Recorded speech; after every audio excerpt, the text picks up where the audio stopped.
Flip to Freedom, episode number 15. Hello again, this is Sean Terry from the Flip to Freedom podcast. I'd like to welcome you. This is episode number 15, and I am here to help you escape the 9 to 5 and live the lifestyle of your dreams by learning how you can make an absolute fortune flipping properties in your spare time, even if you're brand new, you're just getting started today, and you have no cash, no credit, and no experience. And you can do this around your 9 to 5 job. That's what's great about it. Now, like I promised you last week, we have an awesome interview that I am so excited I got for you. And I do want to apologize because the audio quality just flat out sucks. And I just want to be blunt honest with you. But we were actually in a restaurant. It's actually a burger joint, a famous burger joint in Phoenix. And it was just loud. But I did what I could do to edit out the background noise. But the bottom line is there's great content. I know you're going to love it. And it's coming up here just a bit. So now, before you forget, if you'd like to receive my comprehensive 129-page detailed blueprint on how to quit your job in 19 weeks or less, you can visit flip2freedom.com. That's flip2freedom.com. It's all one word.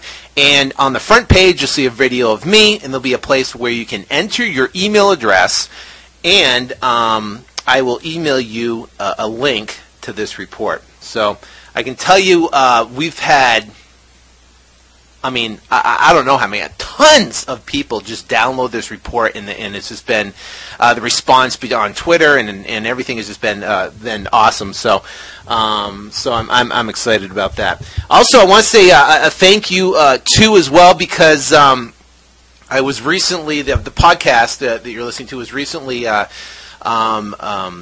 I don't know what they call it in iTunes, but it was made new and noteworthy in iTunes, and we've had an unbelievable response of subscribers that subscribe to the podcast. So if you're, like I said, if you're brand new listening, I thank you so much for listening. You're going to love this podcast because you know what? It's real estate with excitement and passion, and that's what we're all about. All right. Now, let's get into this interview, and at the end, make sure you listen through it because when we're done, I've got an awesome resource.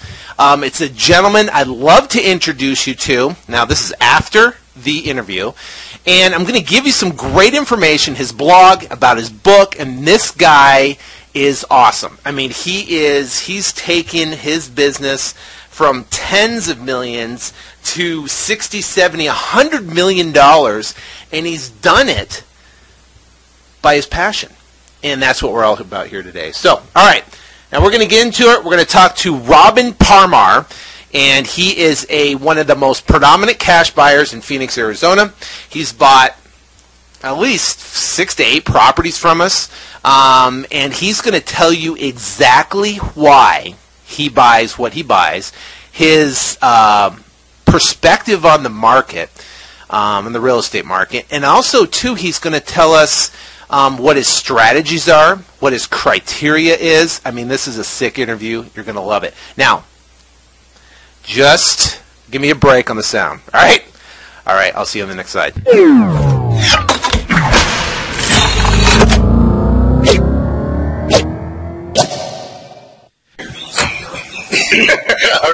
All right, I'm sitting here with Robin, and we're going to talk about real estate. All right, so I kind of surprised him with this interview, so bear with me. All right, so Robin, tell me what do you think about the marketplace right now? I think it's very opportunistic. I think it's one of the best markets that we've probably seen in decades, even probably the best market probably since the Great Depression. All right, so you're from Canada, right? Had a business up there, came down here to Phoenix. Yeah. Now, what's the price difference between Canadian real estate and Arizona real estate? The average house that we would work on in Canada would start at around $500,000. In some cases, you're buying houses for $620,000 just to flip them. Jeez. Okay, so how many properties have you bought from us? Probably, I'm thinking about 6 or 7. So you got 6 or 7 properties from us, and the average price range of the properties you're buying is what? I would say right around that $70,000 to $80,000 range. Okay, so in Canada you're buying a house for $500,000 to $600,000, and then now you can buy a house here in Arizona for $70,000, $80,000. Yeah. It must be a kidney candy store. Absolutely. So your strategy is 2 different things. You have a buy and hold strategy. Yeah. Right. Now, when you're buying and holding, what's your potential goal with those properties? Well, in a lot of cases, you can actually, if you're buying and holding, and the way you've structured a lot of your deals, you can actually buy a place and in turn assume the mortgage with a low down payment. Mm-hmm. And in many cases, still cash flow from that investment once it's rented out. So in turn, you're getting paid to hold the property, and you're buying the property at the lowest price that it's been in years and years and years. And I'm sure on an index it would be the lowest price it's been around for I don't know how long. So you're still getting paid to hold the property, and then with the aspiration of selling it 5 years down the road, and then having the chance of possibly doubling the value of the house, even though you're getting paid to hold it all along the way. Right, it's almost like buying a stock. So you get a stock, and now you have a $100 stock that's literally on sale at $50 or $30 or $20. And you're still getting buying that stock. And you're still getting paid a 10 to 20% dividend. And then in turn, even though you're holding it, I think everybody realizes that the housing market is going to, in any other graph or anything in the past, it's always gone up, so of course it's going to go up. So what about you? So your goal is to accumulate how many properties? Literally. For buy and hold. My goal is probably, realistically, I'd be very content.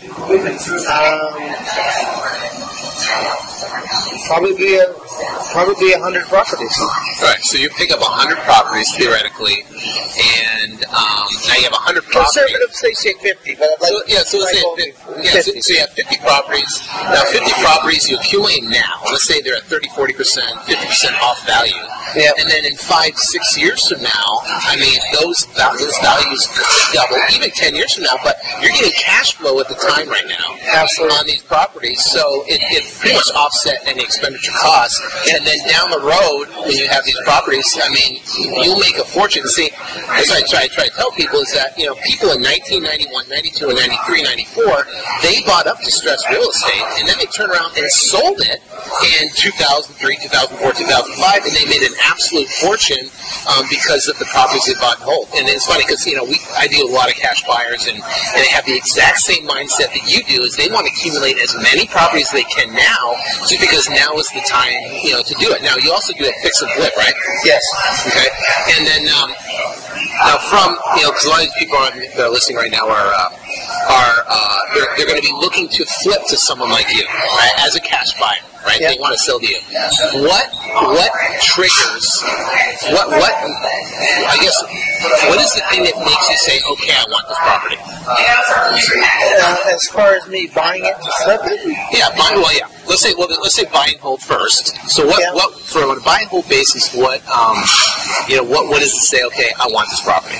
Well, economically, I know it can carry itself and pay me a revenue for carrying it. That's pretty well the keystone right there. Because I can buy it and I know that I can get a mortgage on it, or for that matter, it has a mortgage in place. Yeah. That's X amount, and I'm getting paid more than that to hold it with a small investment. It's just that's pretty well a natural. Okay, well, let's talk about a deal. You just closed on a deal that we sold you today. Yeah. Right, in Tempe. Yeah. The loan amount was what? $85,000. 45, yeah. $85,000. Okay, and then and your down payment to accumulate that was what? $9,000. $9,000. So now, did you have to come up with the $85,000? No. Okay, so you basically bought that property subject to the existing loan, and you put $9,000 down. So now, and that property was the total retail price on that was about almost $95,000. It was 94. 94. What do you think it's worth today? So the house next door was listed for $159,000. and it was 200 square feet smaller. Wow. So I would say even in a recess where the market is right now, this one needs a little bit of work. But I would say just as a door, in a normal market, that's got to be worth at least 150. Wow. That's pretty good. So you almost got 50,000 of built-in equity, and you've got a mortgage payment of what? The mortgage payment in this one worked out to be with taxes and incidentals. It worked out to be about $850 a month. So $850, you can rent it for, I think it was $1,000, $1,100. $1,000 to $1,100, yeah. That's what we're projecting. A couple $100 a month cash flow. Yeah. Well, that's a smoking deal. Now, why did you like this deal? It was in a great area. It was a nice house. Tempe, right? Yeah. It was a nice house. And the upside potential of this one, this one in particular may not cash flow like a Maryville property or some of the other areas, but you're going to attract an easier tenant. You got to take that into account. There's a chance of us doing a lease and hold on it. Yeah. And then the other thing is that if you really think about it, we put down $9,000. Even on the $9,000 investment, we're going to be getting a $2,000 return on our money, which is and it's actually probably $1,800 to $3,000 return on our money. Right. So that investment, that $9,000 should be paid off in 3 to 4 years, but then we own the property. Right. So as it accumulates in value over the next 4 years or 5 years, which it will, we've essentially at the end of that 4 or 5 years, we'll own that property with nothing down. Wow.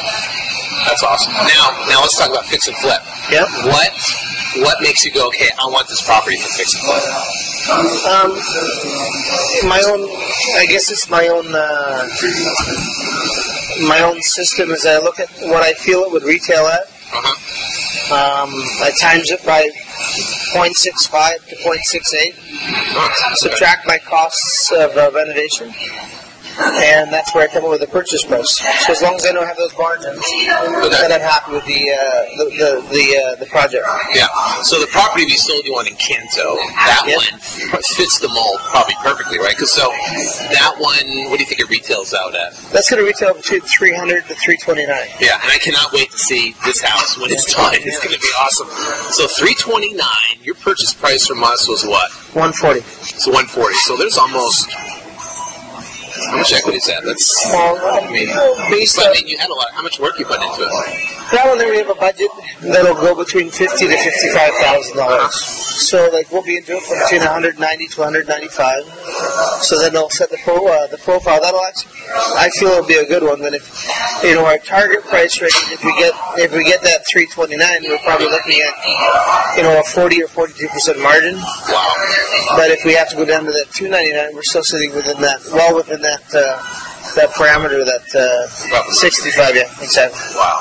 That's awesome. Okay, so to recap, so if on a fix and flip, you times it by 65 to 68%. Yeah. You less your repairs. Yes. And then that kind of comes up with your purchase price, and you know that you'd be okay to be able to go in and fix and flip it. Exactly. Now, on the flip side, if you're buying and hold, then you're looking into assuming a mortgage. So you don't have to come, because obviously you're from Canada. It's difficult to get financing right now. Absolutely. I never thought it would be as difficult as it's been. Yeah. Right. So basically, you can have a loan in place. Now, so that's, I think, is another key that people need to know is that if you leave the loan in place and you negotiate that with the seller, that's a huge buying benefit for you. Well, it's huge because, like I said, I can tie up a property that could potentially give me a $150,000 profit for $10,000. Right. And then, like I said earlier, in many cases, I'm still going to make that money back. Right. If I put that $10,000 in the bank. You guys want anything else? No, we're good. Okay. And if I put that $10,000 in the bank, I'm going to get $150 a year interest. Right. Okay, well, if I put that $10,000 into a property, I'm going to be getting $2,000 back a year. And above and beyond all that, I've still locked in the property at a price that's 30 to 35% of potential resale. Wow. Yeah, that makes that makes total sense. From a perspective of someone who is tying properties and then turning around and selling them. Where were you looking for properties? So if a guy like me, how did we find you? Pardon me, sorry? How did we find you? Where were you looking to find properties? I was looking under distressed properties or wholesale properties in Google? In the Arizona market. Right. So you went on Google. Yes. You typed in wholesale properties, distressed properties. Yes. You hit one of our squeeze pages, one of our websites. Yes. I think it was. You filled out a form, your email address, and it brought you to our site where there was actually properties on there, right? Yes. So then you could look at the properties, and I think you called me up on one of the properties that Matt tied up, right? Yep. And you liked that area. It was Arcadia, and you rehabbed that absolutely beautiful. Yep. So which I commend you on that. It came out great. But basically you saw that property. You wanted to look at it, make an offer on it. You called me up and you said, hey, you wanted to do it for a certain price. We said okay, and we actually ended up selling that to you. So you found us through a Google search, is what it was. Yes. Okay. Now, why do you like doing business with us versus any other wholesalers? Well, a lot of that comes, I guess, some of it's with the relationship that we've developed. To be very honest, I find that a lot of the other wholesalers are just trying to buy bank-owned properties and flip them with a small margin. And in turn, you don't have the loan-to-value that you guys have. I find that in many cases, the loan-to-value you guys are offering is much better than what I found on the open market as far as houses purchased. Right. Okay. So that is a great point. So So other wholesalers are trying to tie up bank-owned properties. Yes. Or short sales. Or what about courthouse step stuff?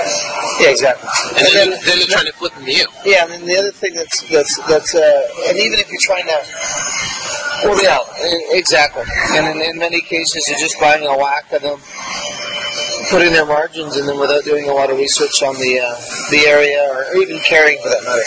Wow. Okay. So you would rather buy a property that's not on the MLS, that's not bank owned, of course, Yeah. it hasn't been at the courthouse steps, and it's literally off market then. Yes. Like all of our properties are off market. Yes. We get these properties from motivated sellers. Yep. So they're not on MLS, they're not bank owned, they're not any of that type of stuff. So and then you said something that was important was relationship. Now, usually when you sit down, when you look at a property, buy a property, I always meet you. Yep. And we always go grab lunch, Yep. whatever. We build a good relationship just by communicating, by talking and getting to know each other, on a personal basis, which I don't think a lot of other wholesalers do. I mean, do they? Or I don't know. I mean, not from my other experiences. They just want you to get it, close, and be done with it, right? Yeah, they might have a little seminar. You go down to one in particular. You go down to a seminar down at their office, and they give you the pros and cons of what you're doing, and then they give you a list of properties, and they just give you a sheet. They don't give you and this is my own experience. They never give you the comparisons of the other houses in the area, or the values of the other houses. Mm-hmm. They were just talking strictly about cash flow opportunities of owning the property at this price. So they're trying to sell the landlords then, pretty much. Yes. Now, what we try to do is provide on our website. We try to link to the MLS, multiple pictures of the properties, pictures, details about it. Exactly. Does that help you make a decision? Oh, absolutely. Because then you can look at comparable product in that area to find out if the value's in that property. And then the other thing that's nice is that in opposition to having your money work for you, what you're going to do on your flips, if these people are just trying to sell you investment properties for cash flow, it's kind of nice tying up that property for $5,000 or $10,000 or $20,000 in opposition to putting all your eggs into that basket. Because they want you to pay cash, right? Absolutely. I think when we first met, you were buying all your properties cash. Yeah, I was. I mean, you were writing a check for them. So we hooked you up with a hard money lender. Yep. They could do hard money. But most of the deals I think we've completed had seller financing in place, meaning we kept the loan in place from the motivated sellers. Absolutely. Right? Yeah, which is just awesome. Okay. So now, for perspective view, of telling these people that are getting involved in real estate, they might not know anything about it. They're still working a job. They're living their 9-to-5 life. I mean, we're hanging out, and what's today? It's Thursday afternoon or whatever. Wednesday. Wednesday afternoon. But it's good because we meet up. We can come down here. We can hang out, and I mean, the lifestyle is just unbelievable because we can come and go as we please. We're not tied to a job.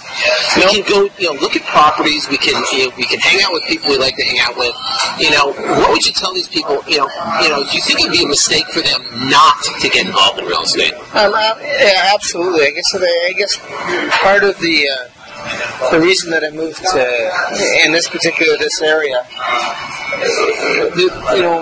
like I'm 45, so I've seen different cycles like you had mentioned earlier on. Yeah. And in those other cycles, even though I had the opportunity to participate, I never bothered to participate. Right.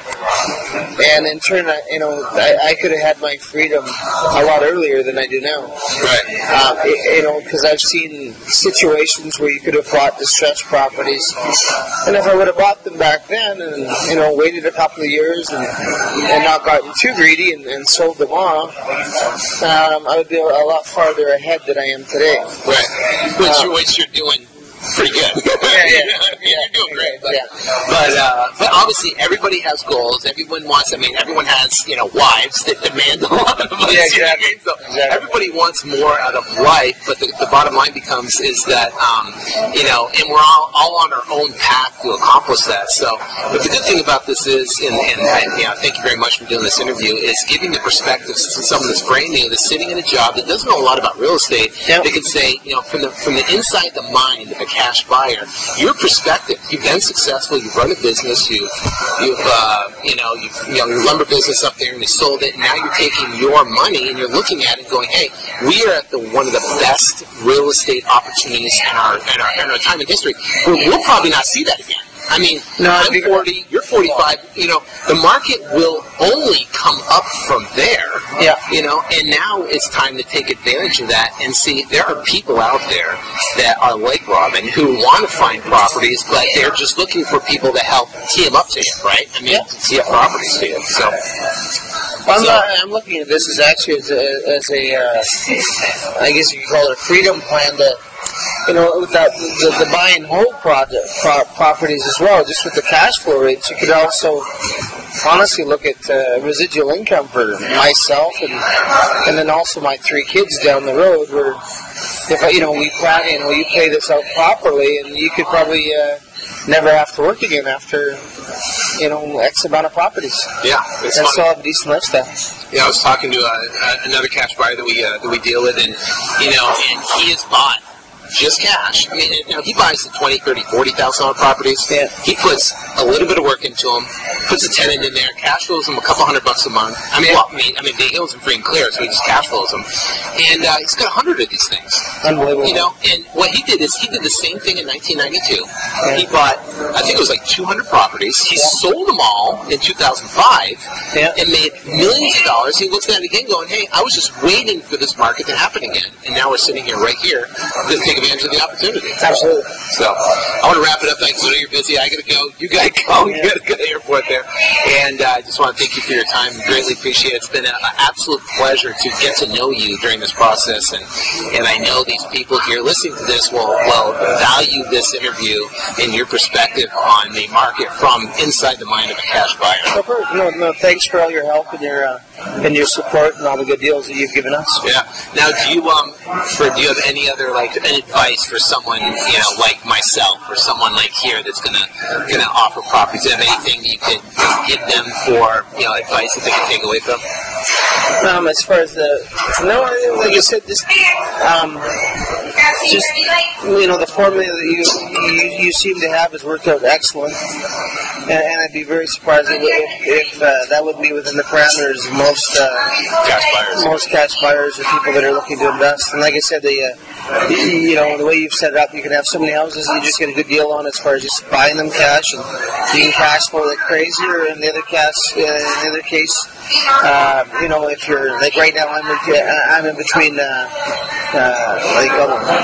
6 fix and flips, so I've got a lot of money tied up on those. So then you can still buy some of these properties that have the loans in place and still have an active existence, locking up more and more properties as we go instead on. of going to get loans because the mortgage market sucks. Exactly. Yeah. Cool. All right. Well, again, thanks for your time, and thank you for doing this interview on the last minute fly.